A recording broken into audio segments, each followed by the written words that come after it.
It was supposed to be a slow Sunday. Blue skies, a gentle lake breeze, and the kind of peace you only find when you're far enough from the city, and the nonsense that comes with it. I was on the back deck, oiling down some gear, prepping for an upcoming training block. My daughter Ava, 15, was flipping through a sci-fi novel and listening to music with one earbud in. She always did that, one in, one out. Said she liked hearing the world, just in case something needed her attention. Turns out, today, something did. I heard her scream. Sharp. Real. Not a shriek. Not teenage drama. The kind of sound that grabs your spine and drags you back to warzones. I was up in half a second. I dropped the rifle parts, bolted down the stairs barefoot, gravel biting into my soles, and she was gone. Gone. My chest constricted. My breath sharpened. I scanned the road. And there, like some cruel joke, a beat-up white SUV with HOA security, stenciled on the side, was disappearing around the curve. I didn't even think. I vaulted into my truck, gravel flying behind me, and gave chase. The SUV blew through a stop sign, nearly fishtailed around a bend, then disappeared behind the so-called HOA clubhouse, a glorified shed with a parking lot and 3 potted plants. And that's when it hit me. They'd taken her there. These morons, pretending to be cops, cosplaying authority in a neighborhood they had no legal claim over, had just kidnapped my daughter. And they had no idea who they'd taken her from. Let's rewind. 6 months ago, I moved to Lakeside Pines, property outside the HOA boundary. That was the whole point. I'd had enough of power-hungry Karens with measuring tape and neighborhood watch walkie-talkies. I wanted a slice of land, some peace, and a place for Ava to grow up without learning how to fight off a fine for unsanctioned garden gnomes. But peace makes some people nervous. Karen Harper, HOA president, had eyes everywhere. The type of woman who ironed her socks and probably considered herself a community commander. She'd stopped by my place 3 times during our first month. Once about my mailbox, non-standard design. Once about our outdoor fire pit, against smoke guidelines. And once because Ava had crossed the HOA jogging path. I reminded her that we weren't in her jurisdiction. Her lips tightened like a bad drawstring bag, and she walked off muttering something about setting an example. Then came the HOA security patrol. She announced it in the HOA newsletter, which someone actually delivered to our house, even though we weren't members.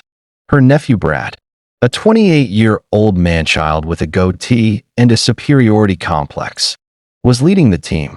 They bought second-hand SUVs, slapped cheap decals on them, and started patrolling the neighborhood like it was downtown Baghdad. They even wore black polos with HOA enforcement embroidered in Comic Sans. I wish I was kidding. First, they just loitered. Then they started asking people for IDs at the park. Then they harassed a couple of teenagers for noise disturbances because they were playing guitar. I made it clear they had no authority over me or my property. That didn't sit well. Ava had a run-in with them about a week before she was taken. She was walking our dog. Max Brad pulled up beside her, claimed she was violating leash laws. Again, we're not even in the HOA. She said he wasn't a cop. He said he could be if he wanted to. She came home shaken.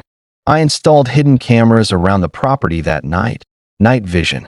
Motion activated, silent. And I'm glad I did. Because 2 days before the incident, I caught them on camera. Brad and 2 others, walking my property line, shining flashlights at our cars, even writing something down on a clipboard. I brought the footage to the county sheriff. He frowned, called it unwise, but said technically they hadn't broken any laws unless they entered or impersonated real law enforcement. Then they did both. That Sunday, they pulled up. Ava was out front. She said later she saw Brad get out, wearing a tactical vest. He flashed a fake badge and told her she was being taken in for multiple violations under HOA curfew code. Curfew code? In broad daylight. She thought it was a prank until one of them grabbed her arm. She fought, kicked, bit, screamed. They still threw her in the SUV. I was 5 minutes behind when I realized she was inside the clubhouse. I made 2 phone calls, one to the sheriff and one to an old friend, Jackson, former Green Beret, now private security contractor. By sundown, 2 more had joined us, Manny and Quan, both part of the old unit. We met up in my garage. Now let's be clear, we weren't going to storm the place. This wasn't a war zone yet, but we had a job to do: retrieve Ava, expose these clowns, and legally crush the HOA. We scouted the clubhouse perimeter. 1 back door, 2 SUV patrol cars parked outside. Brad pacing with a walkie-talkie, clearly sweating. Ava was inside. My drone confirmed it. Small office, corner window, hands zip-tied. She looked furious. Not scared. Not crying. Furious. We initiated the first phase. I uploaded the drone feed to the cloud. Sent it to every HOA member's email with 1 line. "This is your leadership?" Then we activated the drone speaker. Brad jumped like he'd seen a ghost. Impersonation of law enforcement is a felony under Title 18. Section 912. I said over the speaker, "You have 60 seconds to release my daughter. Unharm her, and lie face down until real officers arrive." Karen called me. Her voice was trembling. "This is a huge misunderstanding." I said, "You just bought yourself a felony. 60 seconds. Then I turned on the camera feed showing Brad saying, "We're taking her into custody under HOA authority." His voice was crystal clear. Brad panicked. He tried to run. Manny intercepted him at the corner. Quan disarmed the second guy, pepper spray and a taser. The third? He locked himself in the janitor closet. The sheriff rolled in minutes later. Ava came out on her own, arms still zip-tied, but smirking. "Told them this was stupid," she said. "They said my dad would understand." I did, and I was about to make sure they never forgot. Brad was arrested. So were the others. Charges included impersonating law enforcement, unlawful restraint, and criminal trespass. Karen tried to plead ignorance, but the emails, the funding approvals, the security uniforms, all traced back to her. She resigned. The HOA board dissolved under pressure. And get this, the insurance for the HOA? Canceled. Too much liability. The clubhouse? Auctioned off to cover legal fees. I bought it. For $1. It's now a youth jiu-jitsu studio. I added a new mailbox next to my gate, with a simple message carved in steel. "This land is free.